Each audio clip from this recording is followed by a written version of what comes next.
Այսօր Հայաստանի մարդու իրավունքների պաշտպանի մոտ այս պահին բողոքի ակցիա եք իրականացնում։ Կխնդրեմ նախ նախաձեռնությանը անդրադառնալ, ինչ նախաձեռնություն է, ինչ պահանջ է եւ ինչ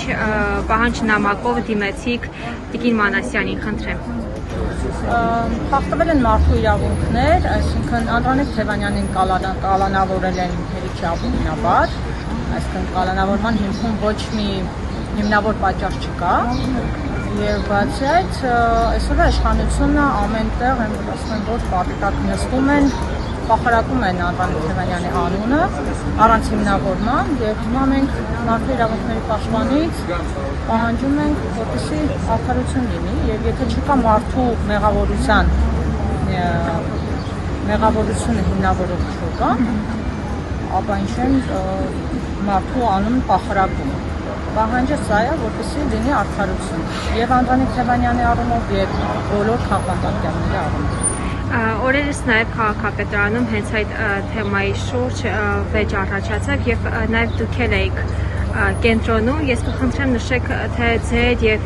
Տիկին Խաչատրյանի միջև վեճը ինչից առաջացավ։ Տիկին Խաչատրյանի սադրանքներին նոր չի որ ծանոթ ենք։ Գրեթե բոլոր նիստերին Տիկին Խաչատրյանը իր ոճի մեջ, այսպես ասած, իր գործը այդտեղ դա է։ Մեծ հաշվով այդ կնոջը այդտեղ դրել են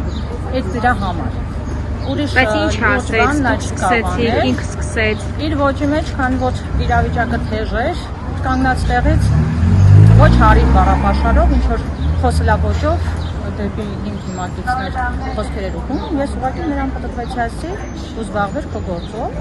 Ինչ էր ասում մասնավորապես, եթե կարող եք։ Հիմա չեմ հիշի անկեղծ ասած կոնկրետ ինչ բառերով էր խոսում, բայց կարող եք կռահել ինչ բառապաշարով նա կարող է խոսել։ Ինչ-որ մեղադրական խոսքերով եւ ոչ կնոջը ոչ հարիր եւ ավականու անդամին ոչ հարիկով խոսքով էր խոսում եւ ես նրան այդ նկատողությունը արեցի, որ իրեն շատ դուր չեկար եւ բնականաբար էլի իր ոճի մեջ պատասխան տվեց, այսինքն շրջանից իջը շփոթվեցին վրա, որը ես ուղղակի չի կարող անպատասխան թողնել, որովհետև այլանդակությունը ինչ-որ մի պահի պետք է պատասխան ստանա եւ ինքը պատասխանը ստացավ։ Որքան էլ որ մենք մեզ զուսպ ենք պահում եւ փորձում ենք նրա սադրանքներին չտրվել, բայց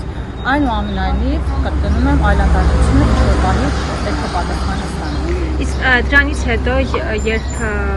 նիստը վերսկսվեց, Մայր Հայաստան խմբակցության անդամներին դուրս հրավիրեցին եւ շարունակեցին առանց Մայր Հայաստան խմբակցության անդամների, ավականու անդամների, ձեր եւ Տիկին Խաչատրյանի միջեւ որևէ խոսակցություն եղել է, քննարկում, ինչից առաջացավ այդ վեճը, թե այդպես էլ նշեմ, որ Մայր Հայաստանի ոչով դուրս չի հրավիրել, մենք ուղղակի միջադեպից հետո այլևս չբարձրացանք նիստերի դահլիճ։ Ոչ, Տիկին Խաչատրյանի հետ ես չեմ հանդիպել եւ հանդիպելու իմաստ չունեմ, որովհետև ես նրա հետ խոսելու, զրուցելու եզրեր չունեմ, քանի որ այդ կինը adekvat վերաբերմունք չունի այս իրավիճակին եւ առհասարակ adekvat պահվածք չունի։ Խոսելու ոչինչ չունեմ, պարզապես այդ պահը պահանջում էր, որպեսզի նա ստանար համարժեք պատասխան, ինչը եւ ստացավ եւ ամեն անգամ, երբ իշխանությունը եւ նրանց արբանյակները փորձեն իրենց սանձապատություններ տալ, պատասխանը ստանալու անպայման։